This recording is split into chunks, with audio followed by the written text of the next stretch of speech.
क्या आप प्रेमानंद जी महाराज जी के साथ चलने वाले पांडवों को जानते हैं? यानी कि उन 5 शिष्यों को जानते हैं जो जीवन में कुछ और कर रहे थे लेकिन फाइनली आध्यात्मिक रास्ते पर चलना शुरू कर दिया। वृंदावन की पावन धरा पर जब प्रेमानंद जी महाराज जी के चरण पड़ते हैं तो उनके साथ जो साई की तरह शिष्य चलते हैं उनमें 5 ऐसे संत हैं जिनकी मैं बात करने जा रहा हूं। सबसे पहले नवल नागरी बाबा, जिन्होंने 9 सालों तक सेना में जो है देश की रक्षा की, कारगिल की ठंडी हवाओं से लड़ाई लड़ी, लेकिन जब गुरु से मिले तो गुरु कृपा का ऐसा प्रभाव रहा कि सब कुछ छोड़कर जो है आध्यात्मिक रास्ते पर चल पड़े। उन्होंने माला थाम ली।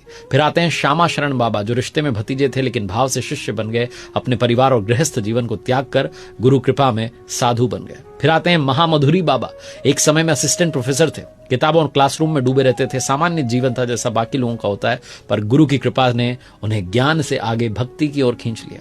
फिर आते हैं आनंद प्रसाद बाबा, करोड़ों का बिजनेस था, दिल्ली की चमक दमक थी, सब कुछ उनके पास था, फुटवेयर का बिजनेस करते थे, लेकिन जब हृदय को असली शांति मिली गुरु के प्रवचनों में तो सब कुछ छोड़कर भक्ति के रास्ते पर चल दिए।